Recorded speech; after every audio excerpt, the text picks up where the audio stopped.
The freedom, the space to not worry about money for a period of time is, I think, a game changer. Yeah, because I've And had like unlimited time and no money before, and I've had like as much money as I really needed, but basically no time before. I've never had anything other than one of those two extremes, really, though. like the more people that can be free, the more creative people who can be freed from that constraint to be able to make independent, autonomous decisions, like detached from, well, will somebody give me dollars next Tuesday? Yeah. You And know? what you just said is actually the thing that I sort of find somewhat problematic about things like Patreon per se, right? Mm. Because when your patronage when your patron is essentially a collective of like a almost representative sample of something approximating a general public, then Hmm. you are going to be pulled by like Yep. like intellectual market dynamics basically to producing things that are popular and not necessarily true. Like I've seen this happen so much with friends of mine who like reach some level of accomplishment with things like say meditation or yoga or things like that where they then could set themselves up as a teacher, and what Yeah. I would consider to be the sort of like essential insight and purity of their own practice went down over time because people don't want to hear the hard but true things. They want to hear the Hmm. easy but not quite true things, you know? And so these people all end up fitting this sort of like caricatured stereotype of like an Instagram yoga influencer or whatever, right? And they didn't used Yeah. to be like that. I knew them then. I knew these people and they weren't like that. But as soon as their income started depending on having a particular audience pay them money on regular intervals, man, distortionary incentives get bad there. I mean, it's just incentive feedback loops guide behavior, and I'm in that loop right now because I released the Jordan Hall interview, which Which was I like the watched. That was great, by the way. thanks. Just it was just the first thing that anybody really connected to and was like, "Oh, you're a person and you exist." And then people started like watching the other things that I was had posted seriously and was like, "Oh, this is interesting." And so there was that positive feeling, that incentive. And I kept posting, and obviously I observed that when I post things in my own language, in my own words, people don't tune in as much. But when I reference, the guys, Yeah. the Jordan Halls and the Schmachtenbergers, it's like people are going to tune in. And so I'm currently in that loop of being like my behavior is being changed, where I'm doing something like kind of on the edge of how I would approach it, because I would prefer to just say it all in my words. Yeah. I'm lucky enough that I'm finding these people saying very similar things where it's not excessively hard for me to edit into like, this is what I'm trying to say. There's a Yeah. good amount of overlap, but I'm very cognizant of that loop of, and also just talking to the feedback loops, people's behavior, right?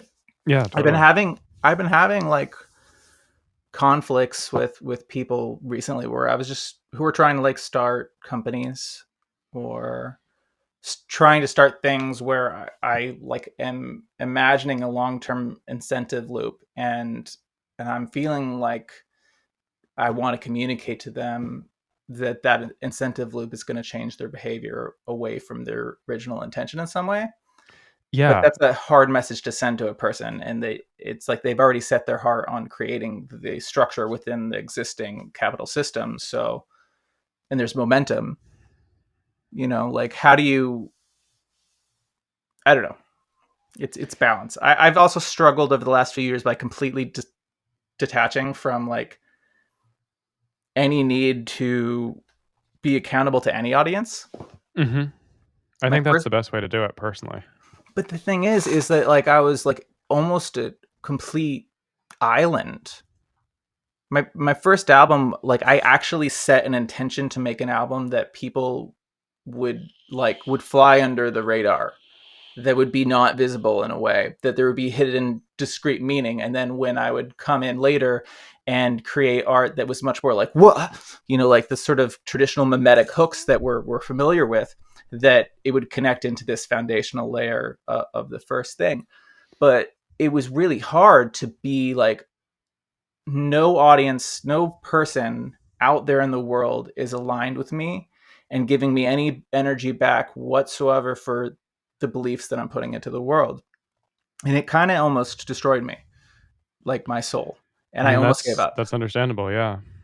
I feel like this is a super common sort of tale to hear though from people like us. Like I Yeah. know you may have some mixed feelings about his work based on what I've seen you tweet, but say Forrest Landry has talked about this to me and to others, right? Where he wrote the work that he did because it was sort of in some sense the true song of what he had to contribute, Mm-hmm. and he didn't Oh, that's a good. anticipate that people would appreciate it or find any value in it Mm-hmm. for he estimated between like say 50 and 150 years. He thought he'd be dead before anybody thought, "Oh, this eminent metaphysics is worth a damn."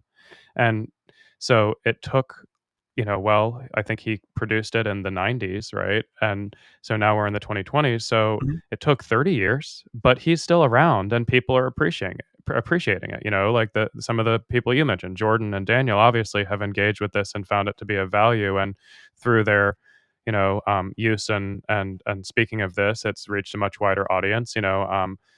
I found it of value. And so again, regardless like of what any sense of like the actual value is of a particular work, that there is this interesting dynamic whereby people, when they really put out the thing that is the sort of song of their heart, um, you know, they do that without the expectation of a return in this particular lifetime. And then Mm-hmm. sometimes they're surprised. Sometimes the appreciation comes sooner than they would predict, but still Yeah. after a long time. And I think that's a very cool dynamic. Yeah. Yes. I actually find, what I've seen of Forrest as a person to be very likable, but I have this knee jerk reaction about the sort of separation of prediction and or the notion of time and trying to isolate something within the mind from it. Um, and being like, this is sacred or this is like beyond the idea of prediction. Um, and I don't mean prediction in the sense like psychology, like where you have a form of experiment that you're talking about outside observable things.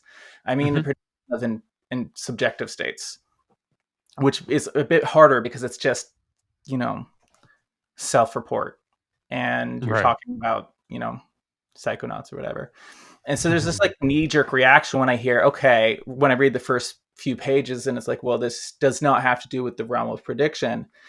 And my mind is like, well, like that's the frame by which I actually have had the most success in understanding my own mind, is that there's a lot of information that I can collect that makes very good and reasonable predictions about my future conscious state, right? And so it's not that I have a distaste for him, and I'm sure if I could sit down long enough to consume the whole thing, I would probably get the value from it. But I have a knee jerk reaction because of the prediction thing, and then also I've always had this thing where I feel like when people are reinventing words or like taking commonly used words and then filling them with specific meaning, it's very difficult for me to consume. Oh, you must hate physics then. Like what I mean Um, is that's like basically what physicists do, right? They'll take common words that have existed since way before the formal study of physics, things like energy or force or yeah. work, and they will redefine them in precise ways that are related to, but also quite Mhm. distinct from the common everyday usage of those words. That's like the whole thing that physics does, basically, right? Yeah, yeah, yeah. I just remember like that being in like every field when I was in college. When I would have to read a paper, I'm like, can you just try to ground what you're saying in some already established meaning? you know and I understand, and I had this problem too when I wrote the Cognoscist Manifesto. I'm like, I have all these ideas, I do not have words for them.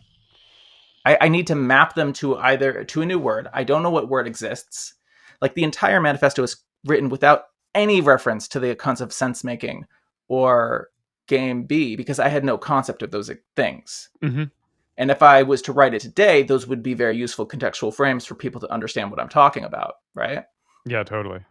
But like when you're in that space of pure ideation where it's like it feels like there's a fundamentally new meme and I need to just map it to an identifier, just something, so that it can be referenced, because otherwise it's non-referenceable. This reminds me, did you happen to see a fairly popular Twitter thread maybe out on a month or two ago about like the sort of unreasonable power of anonymous functions, basically for reasons precisely related to this? Maybe, but go on. Explain your thoughts on this. Yeah, so like there's this thread that I'm not going to remember all of the details of, but the essence of it was basically having to do with like lambdas in programming, right? Mm-hmm. Because there's actually a significant cognitive load to having to name a function, right? Mm-hmm. But what if you need this function and you want to use it right now, but you don't know what its name should be? Well, Mm-hmm. like, well, then a lambda lets you do that, and you can always like go back and refactor things so it's a named function later, right? But Mm-hmm. it kind of lets you get on with the thinking without having to, um, like deal with the additional cognitive overhead of like naming the thing. Yeah, but I mean, so you're a programmer? I guess yes. Well, I mean, like, so my actual job involves something in the intersection of mechatronics engineering, virtualization, process engineering, and embedded coding, like Okay. embedded software design. Mm-hmm. But I've had a variety of job roles and hobbies that involve programming at more or Mm-hmm. less all of the levels of the stack, from like raw assembly to machine learning and higher level abstractions and whatever in between. Mm-hmm. Mm-hmm. I'm a third generation computer programmer, basically. Like my Oh dad wow. was one, my granddad was one, so I'm pretty sure I wrote my first program before I could sign my name in cursive. I had to skip a generation. My grandfather with another guy created the first CPU cache at IBM. I wonder if your grandfather knew my mom's cousin. My mom's cousin was a guy named Donald Estrich, who was the head of the IBM PC project. Probably, to be honest, it was pretty It's tight funny how knit. families end up reconnecting, right? Yeah. Um. Yeah, but talking about the needing the name for reference, obviously that's like a big thing with the Tau and the moon, the fingers, not the moon. That's like a big thing. But like, okay, I was trying it 4 years ago to bring some concept to the world. So I didn't name cognitism. I just said to my friend, I said, "You've heard me talking about these things. Give me a reference. Give me a word." Nice. And they said it, and I was like, "Wow, that sounds awful. People hate that. Let's do it." Partially because I was very wary of the idea of doing suggesting any new system, because it always seems to go so bad. There's a lot of unexpected things, so it's like I kind of wanted a name that people would be like averse to, and so that they would have to there wouldn't be an initial intent to just get sucked into it, right? Like the phrase "game B," for example, like it swept through Twitter for a Yeah. while because you could map a lot of different meaning to it.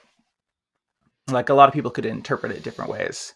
And it was like they had just been given the identifier to the concept in their brain, even though it's not really the same concept in everybody's brain, but there's something.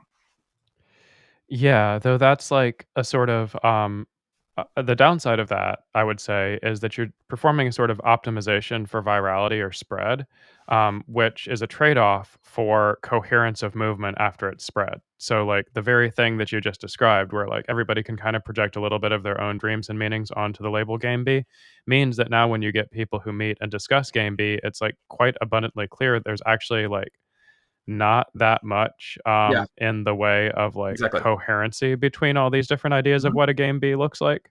Yeah. Um, Your original intended meaning of game B has been subverted. 0.53.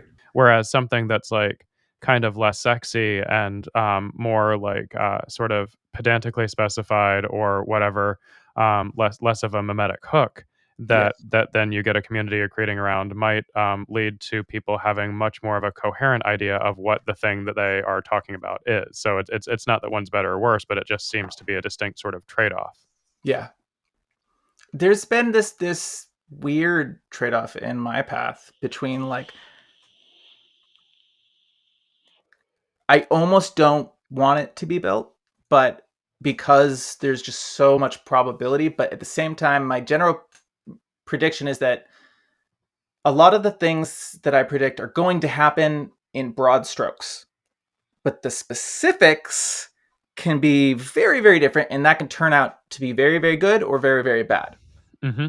Like people are probably going to keep using distributed data stores to save something on some chain. Seems likely, assuming that we don't lose chip fab capabilities as a Yeah. civilization, So which is a that's distinct possibility, though. yeah. So like if society keeps going, it seems that there's probably going to be involved in that some way. But what people store on it, I don't know whether it's going to be a good approach or a bad approach. But I did predict that lots of people would be trying to make this social tech, and now that it's years later, I'm starting to see it, and I'm starting to see some voices, and I'm like, well, let's slow down their roll for a second. Which is what I was kind of doing with my recent video about Jordan Hall, where I was cutting out a lot of things I was worried about, like anything was non-voluntary. I was like, anything was talking about civic duty or felt pa- like authoritarian or patriarchal to me. I was trying to make it more just like, here's an idea, look at it, like not like ugh, but like, hey, look at it, it's kind of cool, it's pretty, it could be So something. I'm curious here. So you say that you wanted to cut out things that seemed authoritarian and patriarchal. Yeah. So like I think I understand what you're talking about there, but I'm curious about the deeper motivation from that in a way that I don't feel like what you just said quite answers my curiosity. So I Mhm. don't quite know how to form the question, but can you maybe just say a little bit more about that? It comes from a reflection on history of how groups are built out, how they're structured, and how that invariably collapses into the traditional dynamics of a leader usurping power through their wiles, I guess. Like there's you read some of the things about the Communist Manifesto, you're like, okay, that could be interesting, and then you watch these things play out in reality, and it doesn't play out how people are expecting. And so I just have that in my mind of if you're talking about systems design, um, you should be wary about the fact that that's a point for anybody who's seeking power. That they're like they go straight for it. You know, there's this thing like weak points. You know, people end up taking advantage of them, I guess. So I agree that that's a phenomenon that happens. I'm curious when you said like how does that connect to the cutting out thing you were describing? Um, well, I was in the edit, the actual edit of the video. Like Hmm. he would say a line, and it would be like, "You have to do this within the context of Civium," and I would just say I would cut out the "you have to" and just the part that is the explanation of it. Oh, Which, okay, so that makes sense. So you're seeing yourself perhaps as trying to this is my word, so I'm checking to see if I understand. You're trying to avoid spreading the framing of something as a necessity that you're not sure is a necessity, while still being interested in sharing Jordan's thoughts on what may happen. there's alignment in what you said, like maybe 85%. Okay. Um, there the other part is just like I am just cutting out to align more with what is in my vision too. That's another way that you could frame it. It's just I'm just cutting out what I believe. Hmm. Um, and the necessity part is I do think there's a necessity of some new type of institution, an institution that like sort of reflects back upon us in a different way than we are right now. Oh, definitely. Yeah. So that's a necessity. But the even if I okay, even if I explained it perfectly, to a person. I know that another person could hear the exact same words and get a completely different idea in their mind, be motivated and passionate to build it, start building it, and then like get people involved on it. There's so many.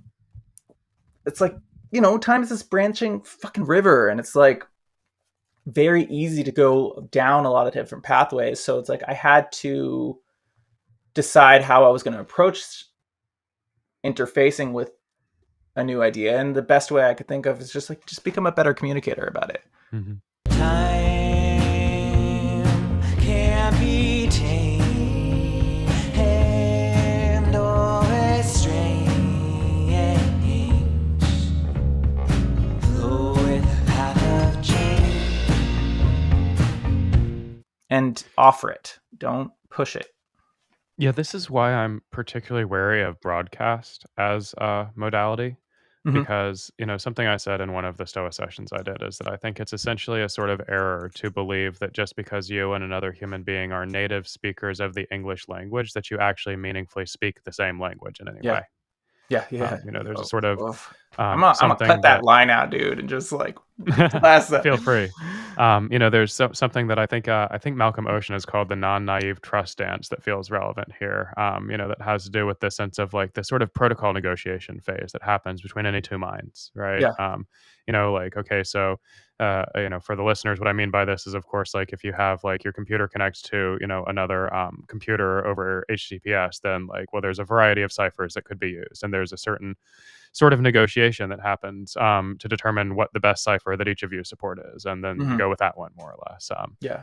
Slight simplification, but that's basically the thing. And so we call this like a protocol negotiation phase. There's other instances of this in computer science, but this is something that I think people often skip in communicating with each other, one-on-one, and this just gets geometrically harder with respect to the things approaching broadcast from one-on-one. That we sort of just glide over the idea of a protocol negotiation phase and assume that we're all speaking the same language. But like, even if the denotations of the words, even if we all had like a copy of fucking Merriam-Webster in our heads, the connotations based on our lived experience are going to be so different that the emotional valences conjured up are going to be like not necessarily what's intended. Yeah. And sorry, come back to me. Thought you were so beautiful.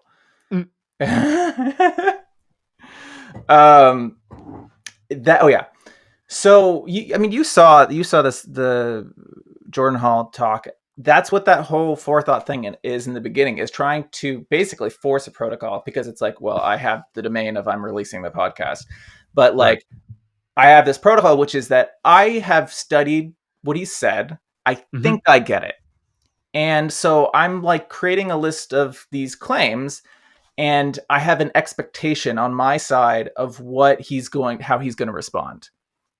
Like I have a certain confidence, and then he reveals those numbers to me, and the difference in like the alignment between like the claim that I'm making and the confidence that I have that he would respond that way is really like enlightening. Like, one thing that threw me for a loop when I was talking to him is like, for some reason I had been under the impression that it was specifically not a physical place, that it was like, it was a mapping, and it could be a physical place, but it wasn't necessarily specifically a physical place. It was more like a mapping of a system that could be a place. And when I said that, and he was like, no, it's definitely a place, I was like, I've clearly had some misunderstanding. Now I'm not going to go through the rest of this conversation with this foundational assumption that is incorrect. And it's hard. It's hard because I didn't have enough time to explain the process and what it was, because I think he thought it was a Bayesian thing. Like, I'm not trying to say this is the truth. I'm not trying to say that tomorrow, if you get a new piece of evidence, if you add it to that is more truth. You could literally tomorrow say something it's a completely different level of confidence. I'm trying to get a context of whether we're communicating in the same language here, even though we're speaking English. Right. So like, there's a certain sense in that if you're thinking of, say, like a network protocol, something's not like Bayesianly true or not. It either is correct according to the protocol, or it's not correct according to the protocol, right?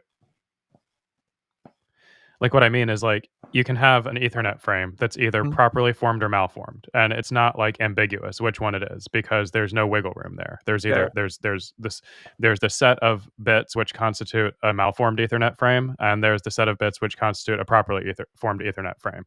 And you have a total freedom within the data payload to be a properly formed Ethernet frame, but you do not have total freedom within the header to be a properly formed Ethernet frame, right? This is such a specific metaphor that I am grasping to hold on to. I need more clarity. So, like, what I'm saying is, like, so there, you were talking about it's not a Bayesian thing. I was trying to relate Oh to yeah. that, right? By saying that, like, okay, so, like, we can say that, like, in natural human language, like, I say something and you're like, oh, yeah, I can, like, like, approximately agree with that. And then I can Mhm. say a different version and you can, like, approximately agree with that even more. And we can do, like, the sort of mutual Bayesian updating thing, right? Mhm. And then maybe eventually approximate a shared understanding. But the difference is that when you're actually doing a protocol thing, when you're actually doing a protocol thing in the literal sense of, say, a network protocol, Mm. then you can't do that, right? If you send a frame with a malformed header, then the receiver is just going to straight up reject it, potentially because of even only one flipped bit or whatever, right? Yeah. It's just going to be rejected at the literal hardware layer, right? Mhm. And so it's never going to get interpreted. And so what I'm saying is you seem to be doing the sort of thing in the thing that you were describing where you were trying to, like you said, create more of a communication protocol in this sense rather than like do this sort of fuzzy gradual updating towards like a shared felt sense of understanding or something like that. Yeah. Maybe I'm wrong. Well, yeah. I mean, and it really gives me a capacity to zoom in on, and you can iteratively go through that process back and forth, and people do these things where like, oh, just say the thing that I said back in your own language. Yep. That's a very effective way to approach it as well. Yeah, but this is like gradient ascent towards a protocol, not like already having a protocol. Elaborate. What I'm saying is that that's like you're doing this thing that like will collectively approximate a protocol, but it's not actually having a protocol already when you're doing that thing you just described. I mean, I've referred to forethought as a protocol, and I view that as sort of like I have this prediction about all of these entities evolving to try to eventually each have like knowledge bases. Hmm. Like we have all these people, we're trying to aggregate knowledge, and this is our representation of what we think is, and stuff like that.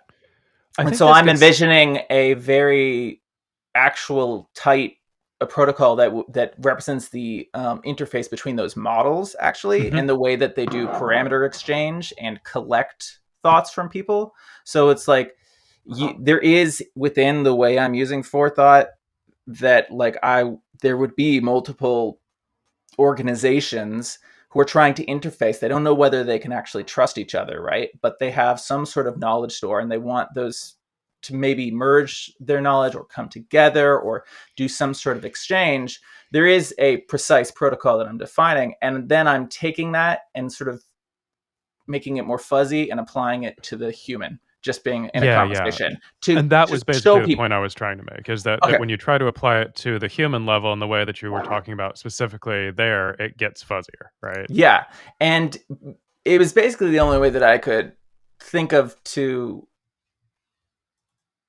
make it more readily understandable, I guess, is by putting it on the screen. I never made I did all these videos about cognitism. I never did one on forethought because I'm like, what? It's a protocol where like you save predictions, reflections, questions, and statements. And like it has it just sounded boring, you know? I thought putting on this on the screen was, from my perspective, quite effective. I think you do Yeah. run into a sort of issue when dealing with people who are like or who are like the way I imagine Jordan to be. Right? I haven't verified that Jordan is operating in this particular way, but my model of him says he probably is, because there's a thing that an agent can do, right? Where they speak a claim in the way that sounds true to them. So, like I say a thing and it sounds true to me, right? Mhm. There's another thing that I can do where I say the version of a claim that my model of my interlocutor Mhm. predicts will cause a Bayesian update in my interlocutor of approximately the correct magnitude and direction. These are not the same thing. Mhm. right? And so I kind of imagine that somebody in Jordan's position may need to say things or may feel that he needs to say things which are not necessarily the way he would think them in his own head, but which he's anticipating would cause a directionally correct update in the person that hears them. Yes. Oh yeah, yeah. And I am definitely uh I don't want to say definitely because it's like my natural self resists it. I just want to say how I think. Like, and I want to be precisely true, and I have to work really, really hard to say it in a way that would be received, rather than just saying it the way that I want it to be said. Yeah, you're sort of doing a version of the thing I just said where you're predicting that if you say the thing that really feels true to yourself, then maybe it will be misinterpreted and the other person won't hear the Hmm. thing that you mean, right? Yeah, but with you, I don't really have that problem. I just kind of it just comes out, and I don't even have to think about it. I I am happy to hear that. I in my own life try to do my best to perform what you might call interpretive labor to hear what people mean rather than what my first pass, like system one or Yeah, whatever, like reacts to them as having said. This sometimes gets me into trouble, of course, like anything else does, but I do try to hear what people mean, but it's a really wicked set of problems to try to do that well, and it's quite hard, I think. it's it's for me tying back to the even notion of the money of like just being like, okay, am I living life with my own intent, Hmm. or am I having to shape my life relative to the outside? And I mean, maybe there was a version of the universe one time where all of consciousness was just doing whatever the fuck it wanted, without regards to the fact. I don't know exactly what I'm trying to say here, but like I think I get I you. think I'm thinking outside of time a little bit here and being like, in kind of storytelling the idea of the universe being written as a device for us to interrelate with each other. Or even if you think about it kind of more literally according to certain scientific frames, like there seem to have been organisms which developed the sort of level of cortical complexity to model the organism in fairly sophisticated ways, but which hadn't moved on to modeling the process of modeling itself, which seems to be related to what we experience as like consciousness and self, right? Mhm. So you seem to be sort of recalling that time when there was intelligence but not self-awareness. I don't know. I was hanging out with some people the other day, and just out of nowhere, the question was like, "Do you remember what it was like uh, to exist before there were humans?" Mm, And it was just like a story prompt. It's like not something that they could know, but like felt sense, and like it was fun to watch and see if there was any overlap, between their perceptions. And some people immediately had answers. And some people were like, I don't know, this feels kind of weird to me. And I would be like, okay, that's fine, just tell a story. And yeah, then they would story, and it would start to align a little bit with what the other people were saying. very Um, interesting. so that's where my head was at. There's this thought that keeps sticking in my brain because you talked before about demonic egregores, Yeah. and Jordan just posted a video on egregores. And what is your what is we talked about demons before. We've talked about egregores. When you say demonic egregore, is that some new class or new specific thing? Well, this is something I use in my sort of like internal ontology for relating to the world.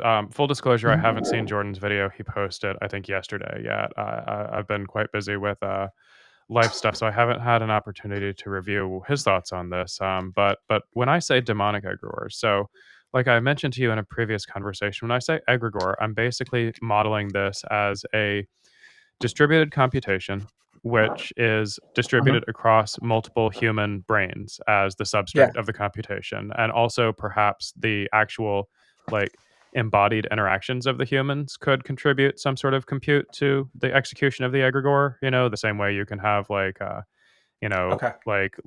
systems of water tubes that can be Turing complete or whatever, right? Um, but regardless of the actual substrate, it's something mainly implemented in humans that nonetheless seems to emerge a sense of agency at a higher level than individual humans, right? This sounds like it's mapping directly to, our first two conversations of what we just referenced as a demon.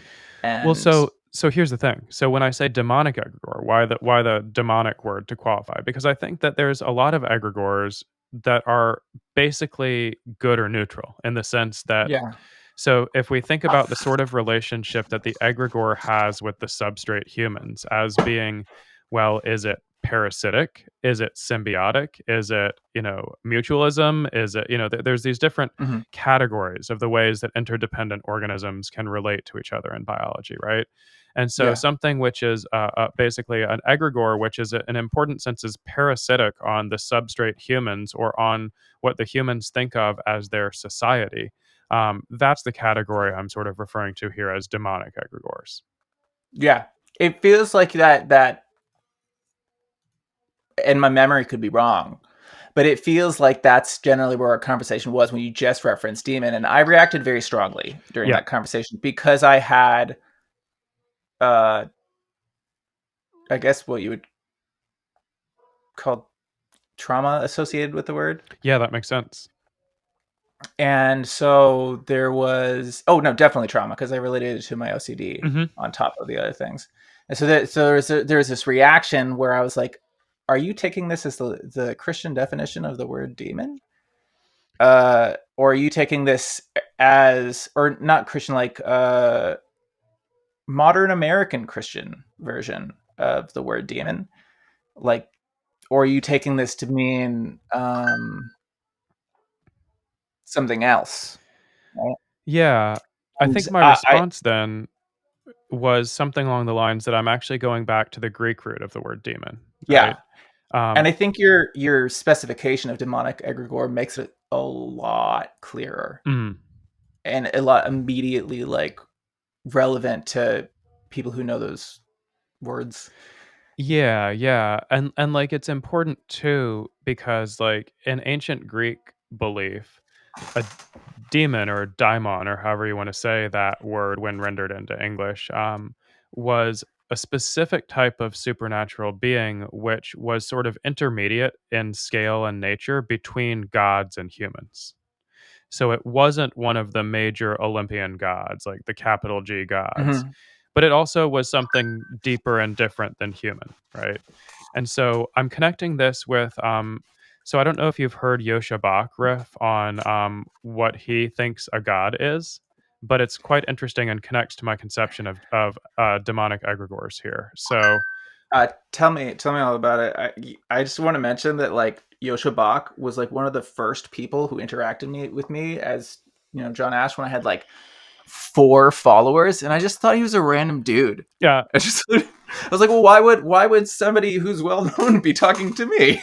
Oh, because Yosha is just very special in the Yeah. best possible ways, in my opinion. So, But so go on with what you're saying about so him. Yosha has said on multiple occasions that he thinks that the word God, like the proper referent of that, is the civilization regarded as an agent.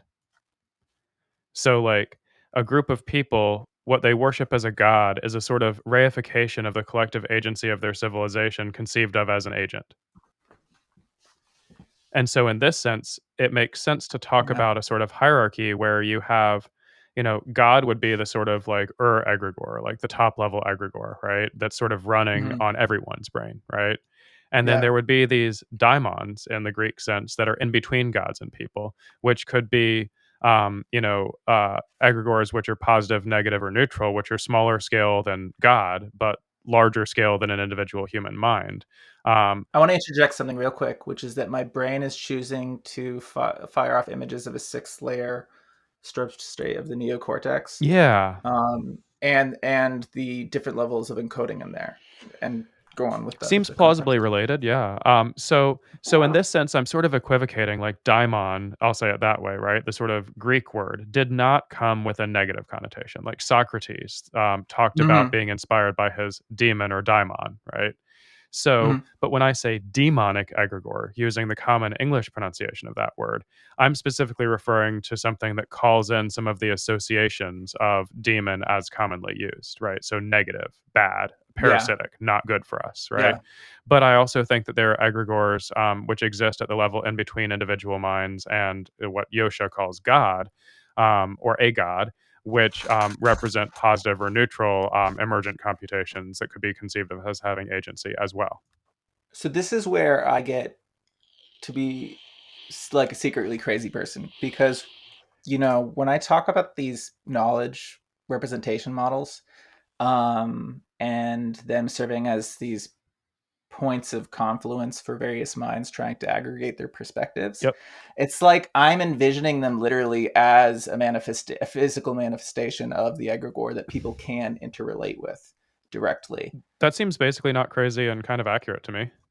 And I even I was like, people are probably going to name these things, and there's going to be an emergent process where the types of language that they're sharing into the model, and thereby the type of language that gets pushed out, is going to have this natural evolution where I imagined people might just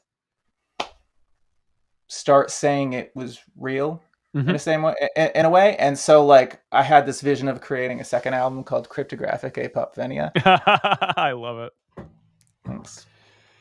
And just the idea of just like these egregores emerging in this blockchain structure that was, oh, hey, we're starting to save all of our collective knowledge. And the way we're doing that is, well, fucking machine learning is just compression, right? So why don't we just compress our knowledge by everybody just saying it and have a way that those models can improve over time, but also have constraints that make it less likely to go terrible.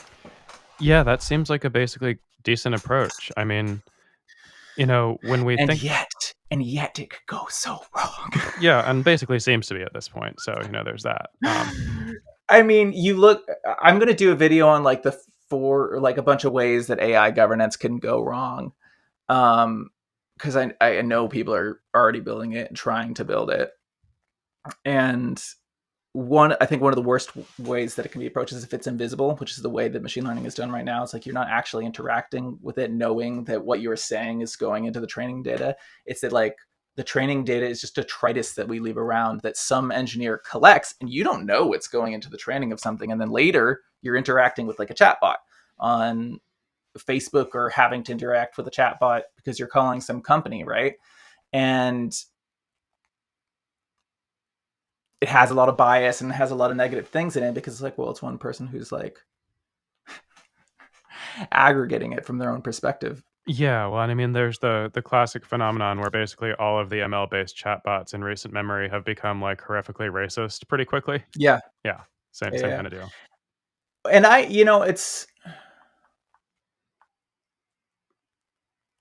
people talk about that and they're like, well, there was something. There's a knee-jerk reaction where it's like, well, sometimes it's representing what isn't just in the data. It's like if people are terrible people and that's the type of data that they're creating, it's going to be represented in the model. Correct, yeah. And that's kind of the problem with everything right now. All of our incentive structures are driven by these incredibly complex models, which understand a lot of shit. Like I am pretty sure that all of the algorithms know the concept of Jordan Hall, irrespective of his accounts. That if you say those words, it can identify that and will target to people who are interested in him. And that's a very unusual thing to have that level of what I view as resolution. I I think mean, that's true of the sort of models that are being used by most of the major social media players. I think saying all of the algorithms is a pretty oh yeah. strong Sorry, claim. But if it's you're talking about, say, Facebook, Twitter, Google, yeah, duh, obviously. hyperbole Yeah, in, yeah. in this sense. Sorry, I'm kind of like TikTok. obnoxiously literal. So yeah, just had to say that. No, that's great. That's great. If I obsessed for years just like zooming in on every single word in my early videos trying to make it perfect, where I would just be like, I don't want any to misinterpret anything, so I would just spend forever trying to like say it perfectly, like without But at a certain point, you just have to iterate. At a certain point, you just have to put things in the world, and at a certain point, other people are already doing it. So it's not like I'm no longer in a state where it's like a privileged thing that once I let it out, something really bad can happen. It's just like no, people are co-creating and having similar ideas about new systems, and Yeah. therefore I should just kind of put my word out into the world and do my best. Yeah, I mean, you get into nasty dynamics like this with, say, the AI safety questions, right? Where, like, okay, Mm, you have people who are deeply concerned with AI risk, AI safety, AGI type issues, mhm. the whole cluster of MIRI, future of humanity, and that kind of stuff, right? Um, Yeah, and the problem is that it takes time and money and costs something. There's a trade-off to, like, doing the sort of upfront research to make sure that you even have, like, forget yeah, guarantees of safety, making sure that you even have the sort of orientation in the OODA loop yeah. sense where you could even, like, reasonably think about safety. And yet there's a ton of money in just doing the thing now. And so, of course, you Yep. can't just necessarily focus on safety because you can't win the meme war with the people that are going to win all the money by doing it in unsafe ways right the fuck now. I know, it's just weird. It's such a frustrating looped paradox, which is like, how can you do anything good if you don't have enough money to do it? You know? Well, I think that part of it is my personal answer to this is something about involving an acceptance of the fact that our actions and whether they're good or bad cannot be known at the moment that we take them. Like, and this Yeah. seems to be globally true. Like, you know, I also have a sense that, I guess, would like emergence is on our side, where there's something that despite the most likely path that would be taken, that there's something sub under the consciousness that is. I think I basically agree with that. I mean, I don't know that I can I'm trying actually to say it not too specifically is my problem. I'm trying not to just actually say it. I don't know that I can actually credibly say that I believe emergence is on our side, but more that, like, if we don't act as though emergence is on our side, then that way lies the path of despair and we automatically lose. So, well, as long as we're going to do Yeah. anything, we might as well act like emergence is on our side. I was thinking about emergence recently, and I was like, we talk about like, okay, how do these new complexities emerge out of these smaller parts? And I was thinking, well, what if we just don't understand the smaller parts well enough? What if those emergent like properties were always within the smaller subsystem that we just didn't understand it well enough? Does that make sense? It does, though I think that that runs into certain types of issues that Stephen Wolfram would describe as computational irreducibility. And so the Hmm. idea that we could know everything we need to know just by examining the smaller properties in isolation seems to Hmm. basically be mistaken in this case. Hmm. Hmm.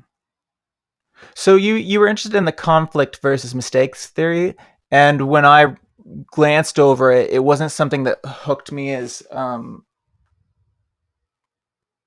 a useful model for me, and I wanted you to kind of, I guess, sell me on it. Well, I'm not particularly interested in selling people on things, but I can describe why I find it I useful. was just kind of being a joke, Yeah, because we're talking about money again, incentives so much. irritatingly literal right here.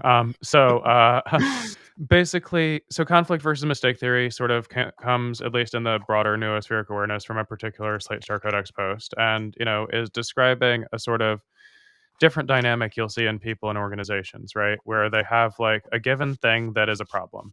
Is the sort of prior here that this is the result of somebody kind of intentionally fucking things up in a conflict oriented way? Or is this the sort of thing where, like human beings make mistakes and this is probably an honest mistake, right? And so if you look at people and figure out like, okay, which of these priors do they have? It ends up seeming to have some level of like decent classificatory value as a useful way to slice humans and organizations, basically, right?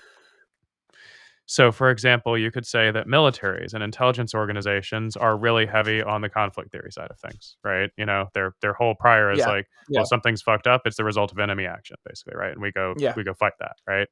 Um, you know, the sort of like stereotype of like the ASPE engineer is very hard on the mistake side, right? We're all just humans together trying to engineer a better world, and so the ways that are fucked up are basically like the emergent results of like weird dynamics, and nobody's actually trying to make things fucked up. these both seem to be importantly incorrect partial views, but also importantly correct partial views. And so it's often useful, like, say, when interacting with a person, to notice whether they tend to habitually go to mistake as an explanation or conflict as an explanation, because it can sometimes give you insight into the sort of psychological realities that that person is probably experiencing. Basically, is my sort of short capsule description of why find it an interesting set of lenses. Yeah. I mean, yeah, that's a pretty good explanation. I find myself being like, well, both. Like that's what those lenses are Right. I mean, obviously, interesting there and are things valid. that are mistakes. So there are also things that are clearly the result of conflict. So the question, though, is that people seem to not actually analyze a given situation from first principles to determine whether a conflict or a mistake is occurring. People, in general, on average, seem to have a pretty heavy prior towards either conflict or mistake that sort of plays Yeah. out unconsciously in the way that they approach people in situations. Well, thinking about people who are just like, okay, all of the problems of society are because there's like a secret cabal controlling everything, or there's a very small number of people who actively control everything. So that And would be then an there, extreme conflict theorist there. Yeah. yeah, extreme conflict theorists. And there's the other perception was like, well, it's all just sort of emergent, like there really is no whatever. And it's probably somewhere in between. There probably are shadowy organizations who think they control a lot, but there's limitations to everybody's power. There are. Nobody's infinite. I think that, say, American left-leaning intellectual types, like American, college graduate intellectual types, who tend to lean to the left statistically at a population level, right? The sort of people that I tended to be friends with in, college and after, and my 20s mainly, right? Mhm. And went back when I had friends. That these sorts of people Your tended friends. to be applying an extremely rigorous standard of proof for anything that even slightly smelled like a conspiracy theory, right? And so Yeah. I would characterize this as them having a strong mistake theory prior, right? I would also characterize them as being basically wrong about how they're approaching the world there, because they would have been the people who back in, the 60s and 70s and, that time would claim that it's not possible that the government is doing anything like MK Ultra, right? I want to pause for a second, just interject something that I don't normally get to explain, Sure. which is that I was talking about the forethought thing, like as if there's only four types of thoughts. Mhm. You just gave a perfect example of something that doesn't fit in that, which is like a retroactive prediction. You're imagining a past where something could have happened, and that doesn't fit into that framework. And I'm aware of that. Mhm. But yeah, I just wanted to interject that because it was a beautiful thought. Go Yeah, on. yeah, like counterfactuals have a hard time fitting into that framework sometimes for sure, but it doesn't mean the framework's bad. But yeah, so where I'm going with this is like, so like, and I had a similar set of experiences like this in my own lifetime, right? Because obviously I Mhm. wasn't alive to like make claims about MK Ultra before it was public knowledge, before you could look it up, basically, right? But I was alive to make claims about the things that Edward Snowden eventually revealed, right? Mhm. And I had many conversations where I asserted that basically something of almost precisely the form of what Snowden would eventually reveal was almost certainly taking place, right? And Mhm. this got me lumped into the crazy conspiracist camp by many of my interlocutors, including friends and family, right? And so, in retrospect, I view this as them being poorly calibrated with respect to mistake versus conflict in terms of the political economy realm, and me being better calibrated with respect to mistake versus conflict in that particular realm, right? Because Yeah. when when the Snowden revelations came out, I got to basically say "I told you so," and they got to like scratch their heads. Um, Yeah. and so the thing is, what's really interesting and why I think this almost approaches the level of like a personality trait, like in the sense of like a big five personality trait or something like that, right?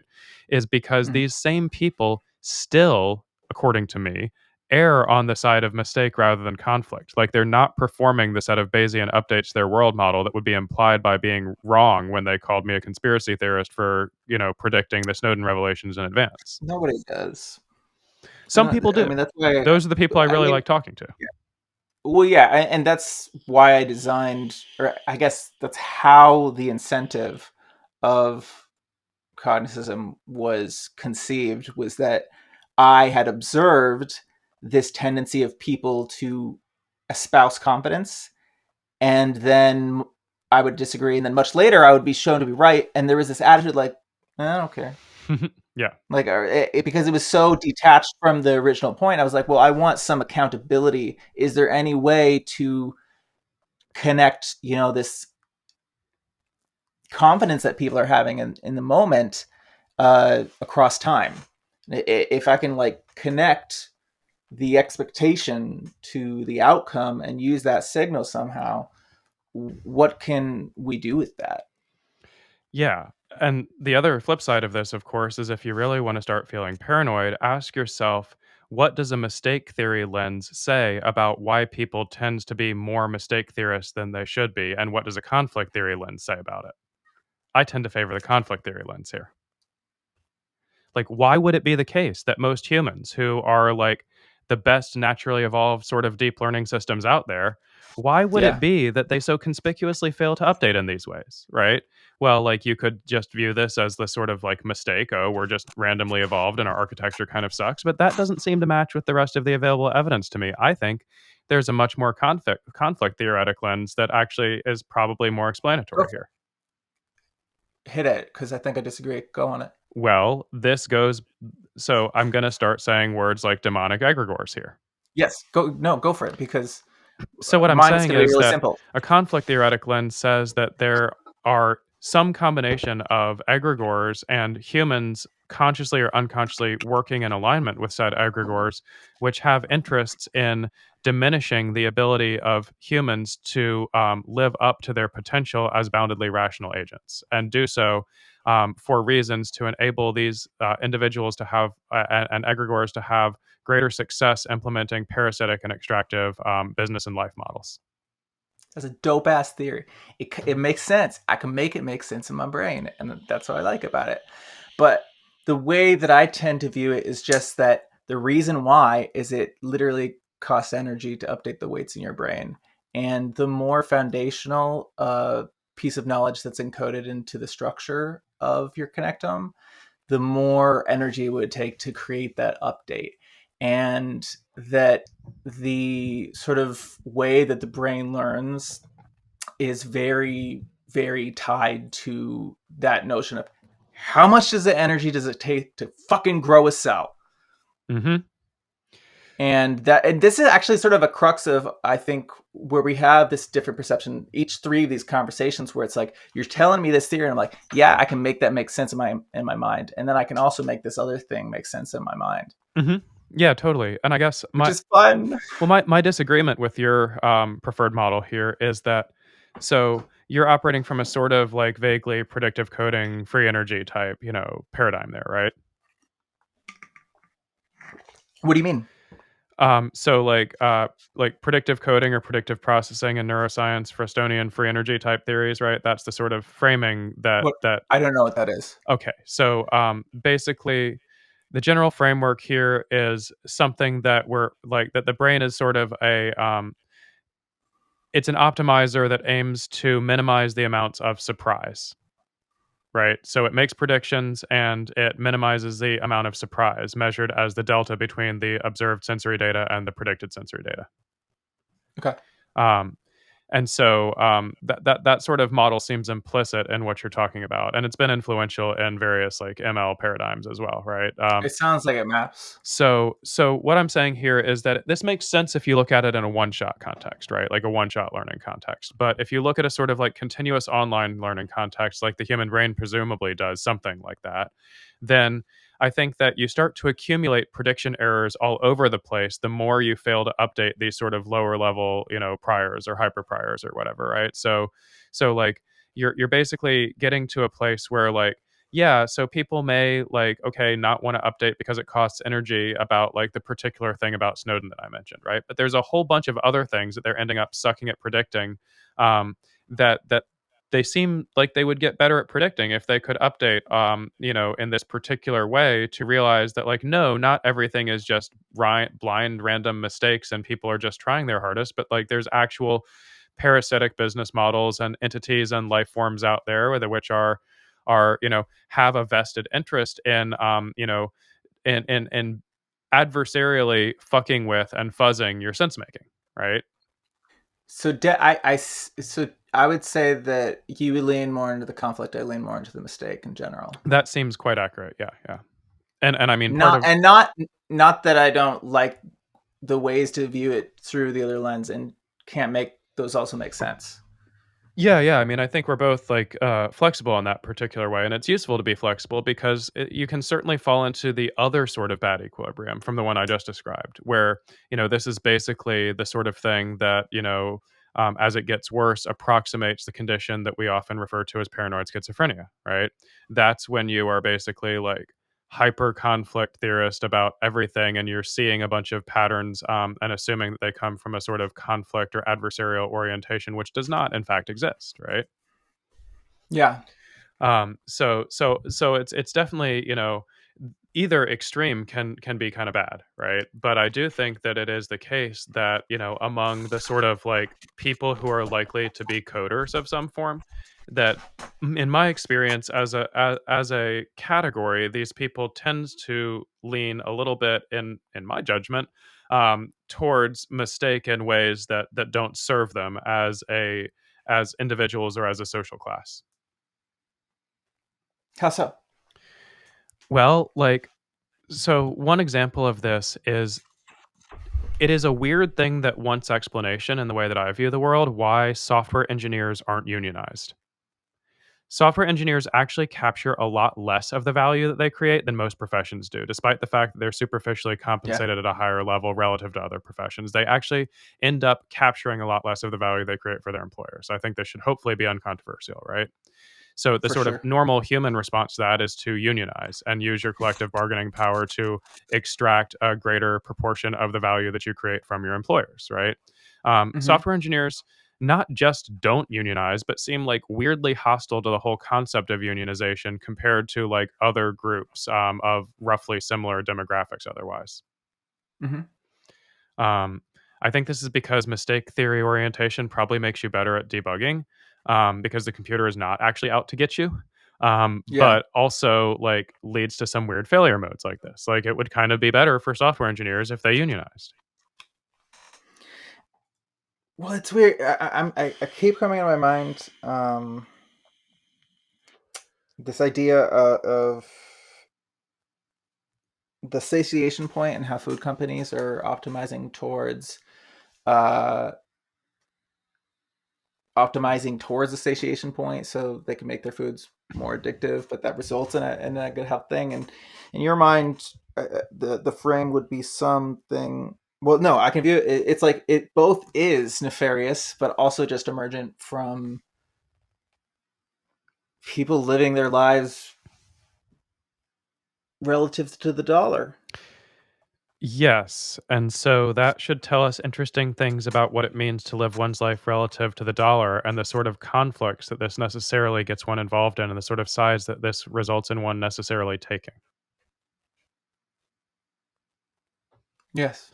Like, I'm basically saying that given the current financial system and its structure, given the fiat currency nature of the dollar, and given the way that this connects to a permanent military mobilization footing, it is an inevitable consequence of living according to the dollar that you will basically be against the side of life and for the side of something that's not life, of extractive models that are ultimately self-terminating.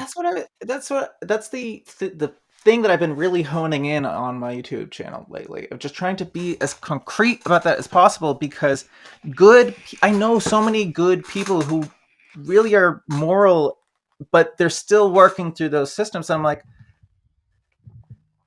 those systems are what's going to, or what, you, if who's willing to work against that? Mhm.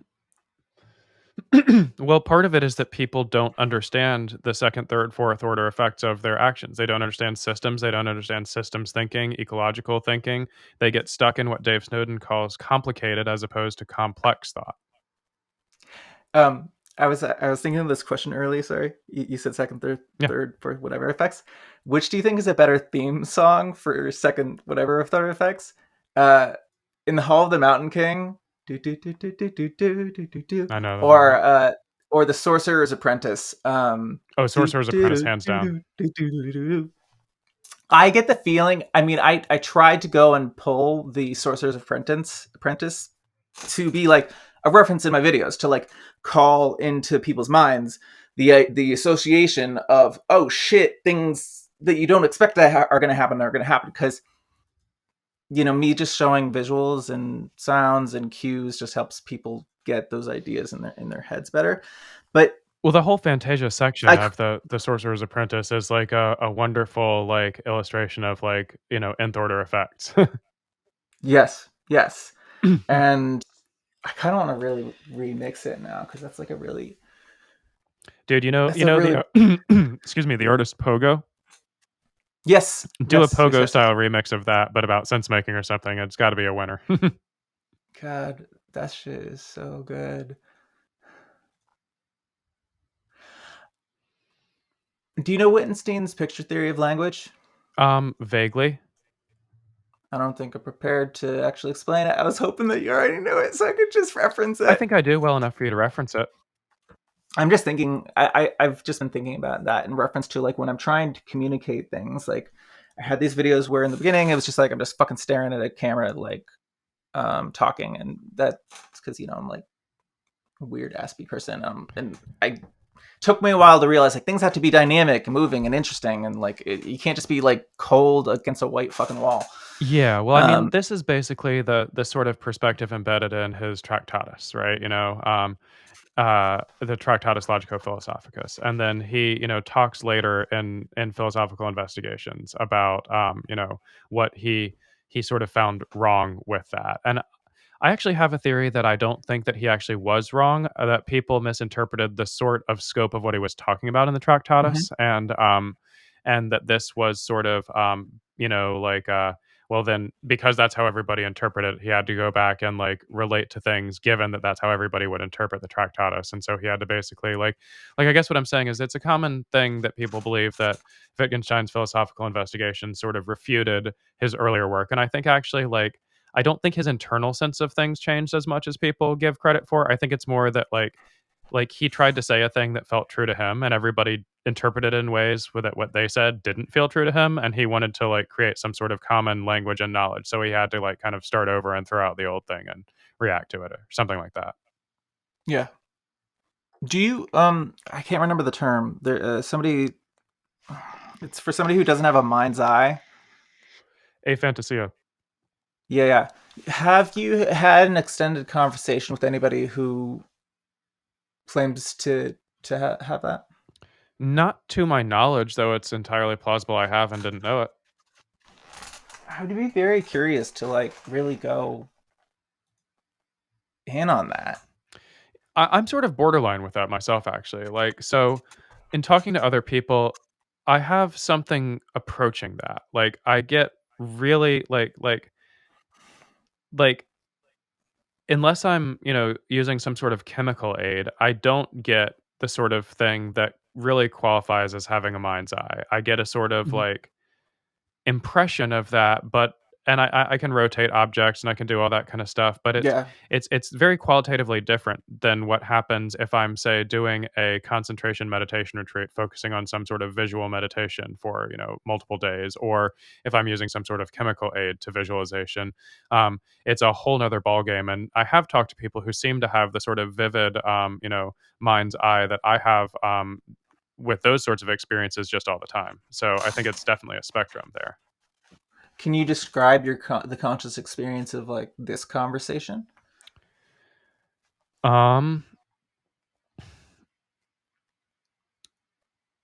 I would ask to say like what aspects of it, because of course a single moment of anything is sort of not compressible fully into language. So you need to like specify what sort of slice of it you want, right?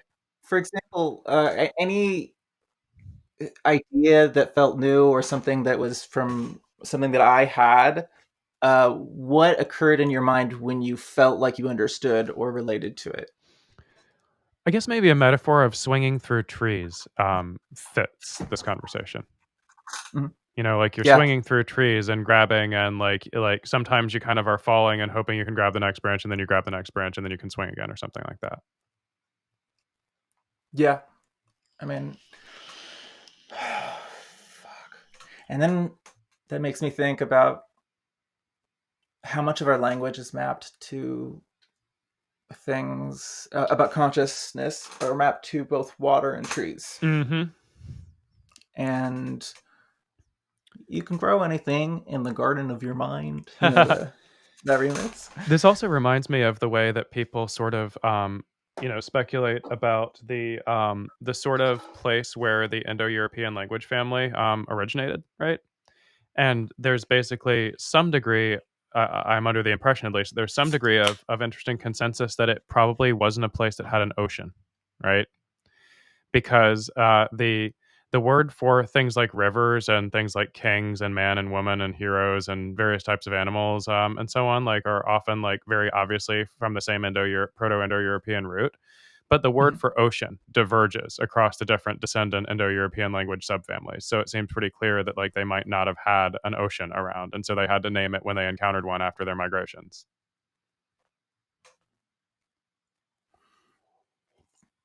Because it was Can clear whatever the fuck they just walked up to wasn't a fucking lake, you know? Well, yes, but I'm just wondering why. What I mean, is it just the idea of energy flowing through a network of interconnected nodes that inherently resemble, trees? Is that just what we're just sensing out what's happening inside without, having a look inside, really? Well, I mean, think So now about the we way have that like a deep learning system can approximate arbitrary functions, right? But it's not going to approximate something that's not in its training data, right? yeah. So like the language is being implemented by a distributed network of deep learning systems, and if there's no such thing as an ocean, they're not going to create an embedding for that, right? You know, there's something fundamental about like the paradigm of machine learning, which I think is highlights flawed ways about how we think about truth, Say more. and that the idea of like a classifier and how you would train it and how you create training data, and the idea that, for example, if you're trying to create a classifier, then you're going to get a bunch of pictures and you want to say it's whether it's a horse or a cat, Mm-hmm. but it's like, well, it's not really how it is. It can be like there could be a horse and a cat in the picture, and there can be like, if you ask 100 people, like some of them will think it's a horse and like the other people think it's a cat, because there's illusion, and sometimes it's generated, it's like that wasn't a real horse or cat to begin with, or whatever. And the way that the training goes about is you have what's called like a one hot encoding, Mm-hmm. which is like the output layer. Normally outputs distribution representing the probability it is of each class, roughly. That it's not quite right, but and then there's a soft max, which just says, okay, this is the one, right? And the target that you have is like a vector of all zeros and then a one, right? And it's because you've decided that this is what this class is. Right. Well, what actually works a lot better and is a lot more powerful and actually captures more of the spread of the data and represents it better is if you do not treat it like there is an absolute. If you literally say, okay, I'm going to ask 10 different people what they think the label is, and then your encoding for the target is just that distribution. You don't say because there were 10 people or there were like 8 people who said it was this class, and that's the most, that it absolutely is that. You actually keep in those people who disagreed, and you use that as part of the target for updating your parameters. Mm-hmm. And it represents things a lot better. Yeah. But the paradigm is really like, okay, this is right or this is wrong, or this is this or this is this. It's like driving a line through things. That sort of the this is right, this is wrong thing sort of smells like overfitting, doesn't it? Yeah. And it's funny that like that technique, I mean, obviously some people use that technique of doing that. It's kind of hard because you have to have like UI to collect that level of training data. But even like just the whole paradigm of machine learning as being this collecting training data and being a model. You now you have different models that's like, okay, you're reinforcement learning, like Yeah. you're an embedded agent in an environment, or there's so much variety when Definitely. we talk about machine learning. But the stuff that like the vast majority of people who are going to be going through a set of classes are going to learn right away. It's just like a classifier like that. Mm-hmm. Something very, very simple. And not like a complex representation of the data without introducing some form of bias from the developer themselves. Very, very easy. Yeah, and I mean, some sort of bias from the developer themselves could be from the developer, could be from the developer's selection of training data, could be from the developer's selection of what sort of network or algorithm to implement or approximate, could be from lots of things there, right? Speaking of bias, I wanted to connect back earlier the conversation. Have you ever been just where you were right about Snowden, but has there been something where you like really went down a rabbit hole and then later you're like, nope, I think I was really wrong on that, and I changed my mind, and I like for some reason I got caught up in what I now view as an illusion. Well, the easiest thing for me to answer about that is monist physicalism. Is what? Monist physicalism. Was monist Physicalist part? monism, however you want to put this, right? So Was monism? So, as opposed to dualism in the philosophical sense, so Okay. monist physicalism is the sort of underlying, metaphysics of what you would call most of Western science that says that there's one kind of stuff out there that's matter and energy, which are Oh equivalent yeah. according to E equals mc squared or whatever, right? And every single thing that can be experienced that can possibly exist is a property of the interactions of this one kind of stuff, right?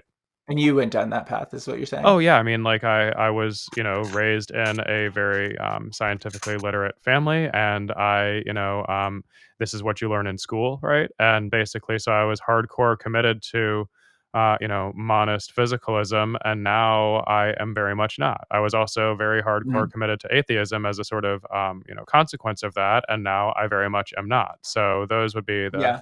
the two biggest sort of like related, like, yep, that one I was probably wrong about. Now, of course, can I prove I was wrong about that? Well, maybe not to someone else, but to my own satisfaction, sure.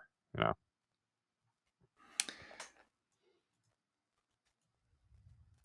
There does seem to be something that just leaving space for, you know, something where there's a lot more possibility.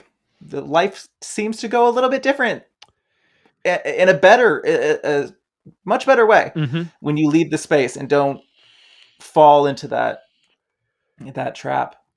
I did go down a path of when I was younger of LNER. Have you ever heard of LNER? Not by that initialism. Low energy nuclear reactions. Hmm. Okay. Say more. Do you remember cold fusion from 1988? I was like 3 in 1988. Uh, have you ever heard of the story of Pons and Fleischmann and like a Oh yeah, I mean, I'm fusion? familiar with the vague outlines of people like talking a lot about cold fusion around that time. Yeah. Yeah, so it's kind of viewed as this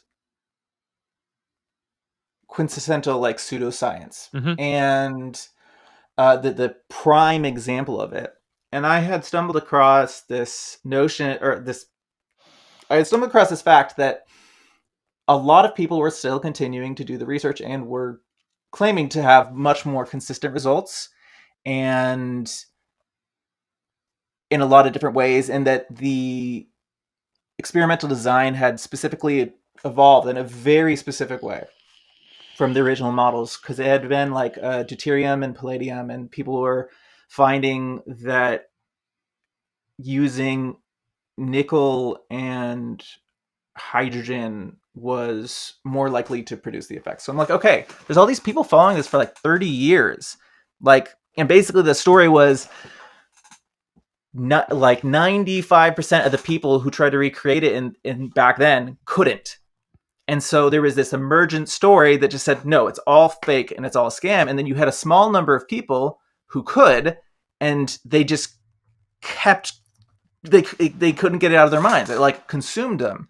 And there's very well respected researchers at like Stanford who are in this field. SRI International like is a well respected research institute, I think, and they have a branch on this. And so I went down this rabbit hole for years in it, and it connects to this conflict theorist versus mistake theorist thing, because there's all these people in this community like, oh, this is like they're trying to suppress it. There's like whatever, and there's also this perception that I more had that it was just kind of like, oh, it happened this way because the original experimental design wasn't actually that good and that likely to create the effect. And so I went so fucking far down this. But then it was like 6 years later, 7 years later, and I was like starting to feel like, where's the pudding? You know? And now like I've stepped really far back from that, where I kind of just view that as like, well, that was one of those emergent things where I got sucked into people's sense making on noise. Yeah, definitely. I could be like wrong. Like one of these guys may have actually found something, because I went so far that it really truly made sense.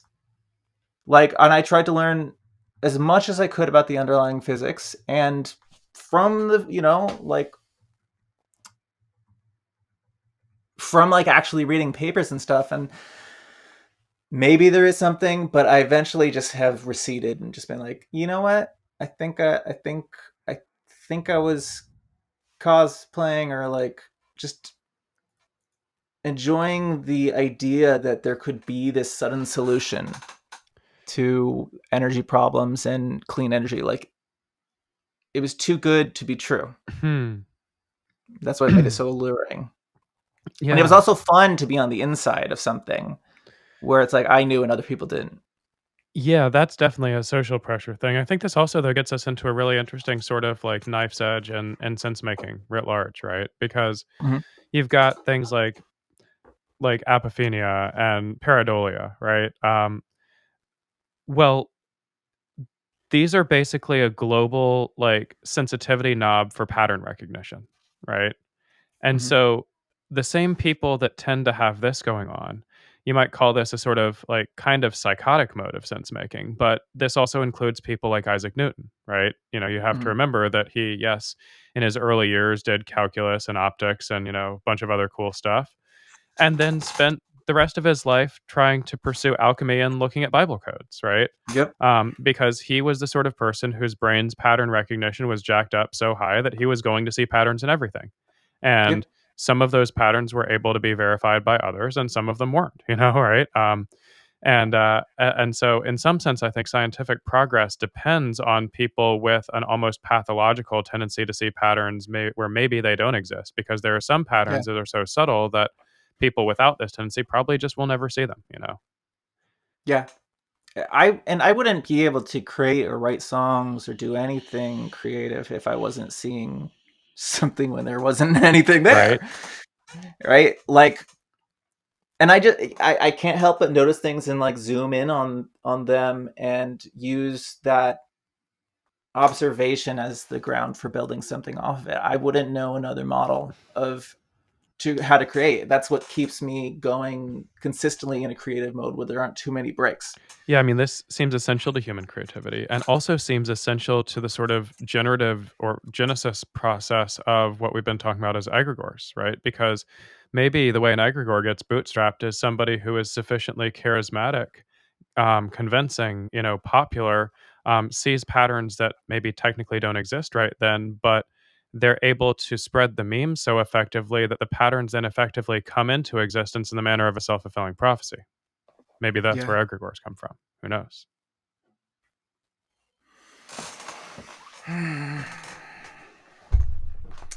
It's weird that there's so much processing that seems to be done before the conscious.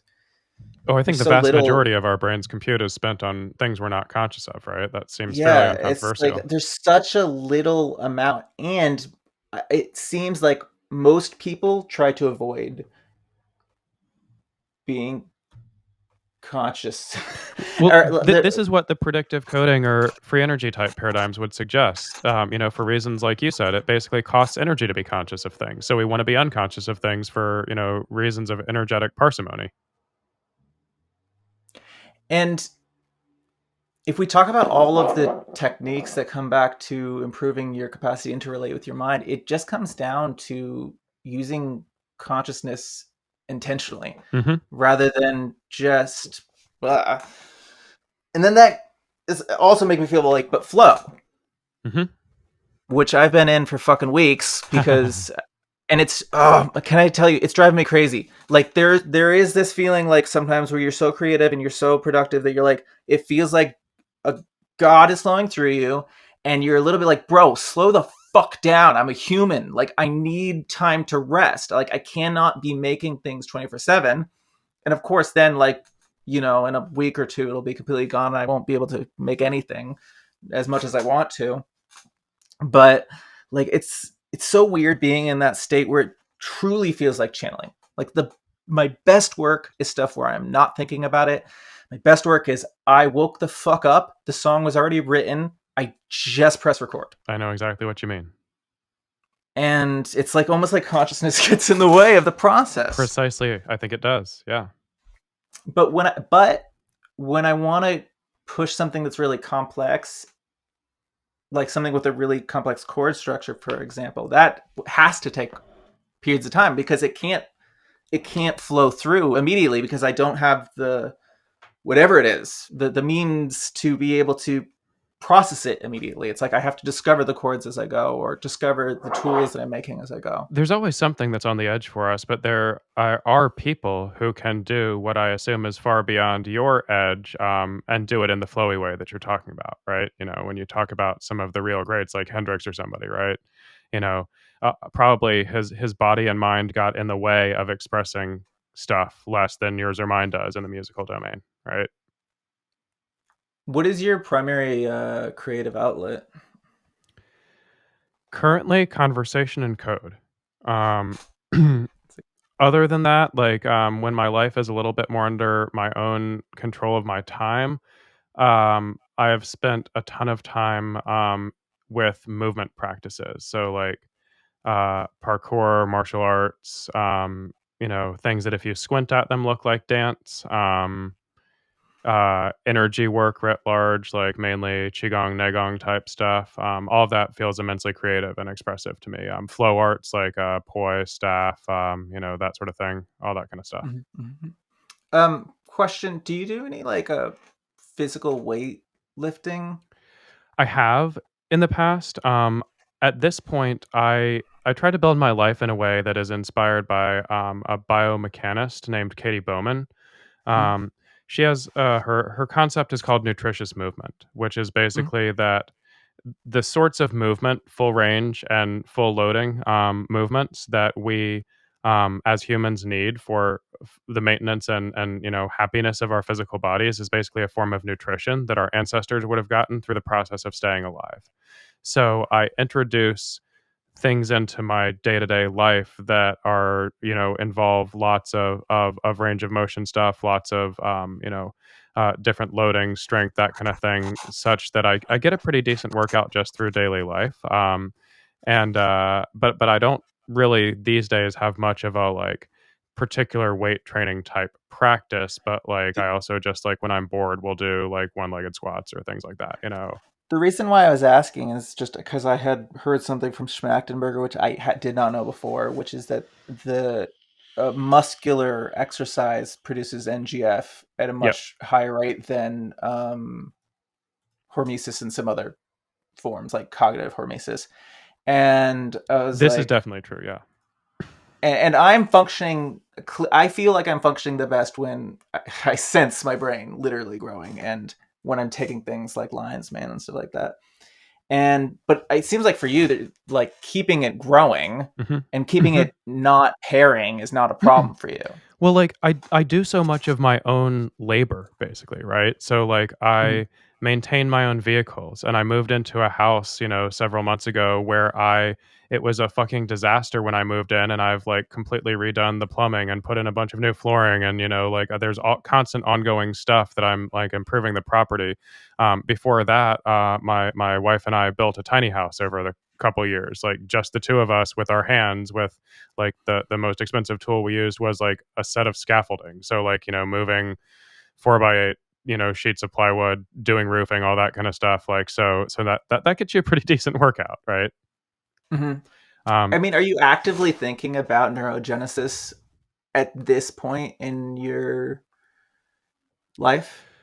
not really. I've actively thought about it for a while, for quite a long while, and the way that my relationship to it feels now is that I was able to use consciousness to learn the right ways to relate to it, such that I didn't have to be conscious of it anymore.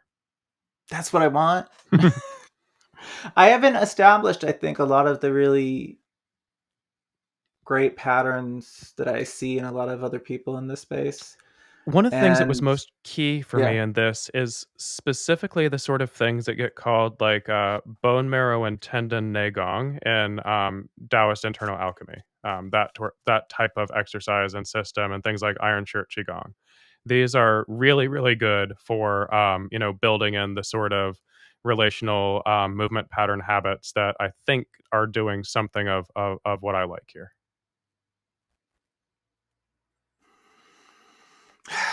Your brain, man. So I can easily like, be in the same space, and I feel like communicate well. Absolutely. But I have bad habits which come to this part of there is behavior that I engage in that I'm like, I don't want to do that, but I just did that, I mean, I and I think to keep some doing extent that. that's just describing the human condition. I mean, the most badass, most realized, most enlightened people I've ever met still talk about having bad habits and that being a thing that they work on. The bad habits just seem to get a bit more subtle as they get better at life.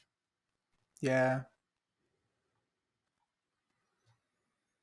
I want to find a place to wrap this up because I have to move. I have to move physical stuff. Oh, Awesome. it'll be good Hell for yeah. me.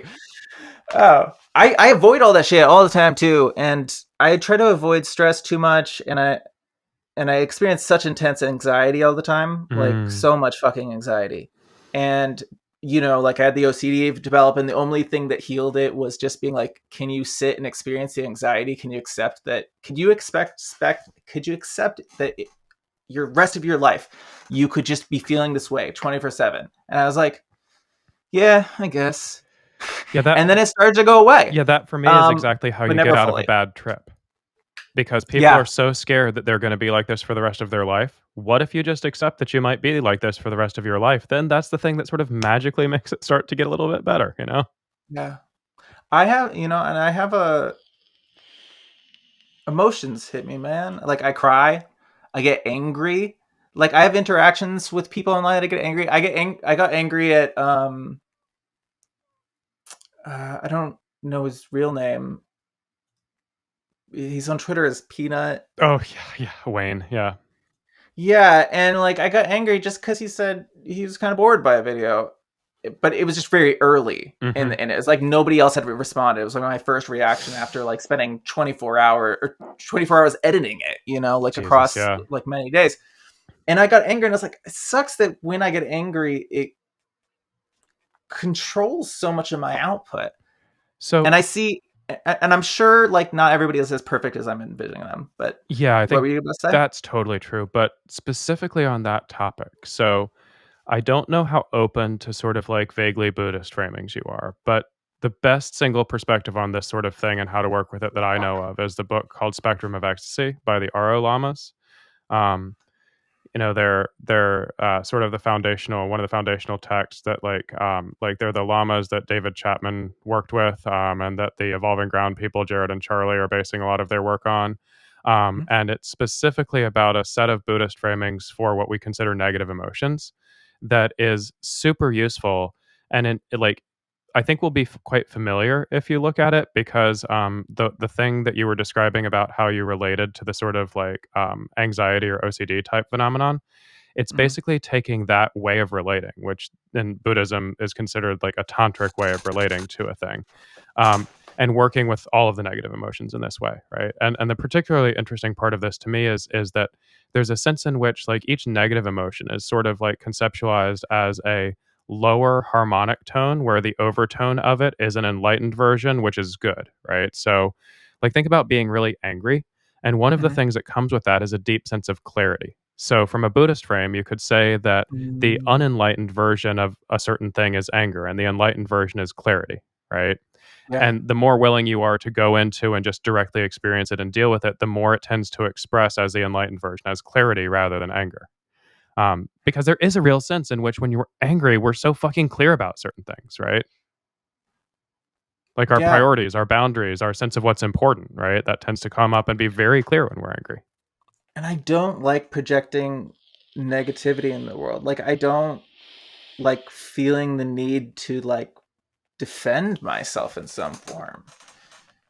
But it's in that moment where it's like, okay, the thing is that I released a single today, Hell yeah. another, and like I was because of the Jordan Hall interview. There's actually people who are interested in what I'm doing right now, Fuck so I'm yeah. like feeling like I have to keep with that incentive, keep going, and I have all this stress of being like, okay, I want to keep it rolling, and if I do this remix of this Jordan thing, then these people are going to keep tuning in, and then they'll see this single, and then they'll, because I put so much emotion and soul and heart into that song, they'll connect on an emotional level, and they'll say like, okay, who is this human? Hmm. Why is he talking?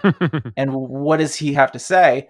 And with all of that fucking baggage, me releasing this video and then just having somebody who like I really like and respect, uh, and who is really interesting, because Yeah. their poetry, Hmm. uh, just said it wasn't their thing, and like I couldn't. No, I couldn't. The anger then was dominating, and I felt this great need that I had to defend myself. And like, why do I have to defend myself? Right.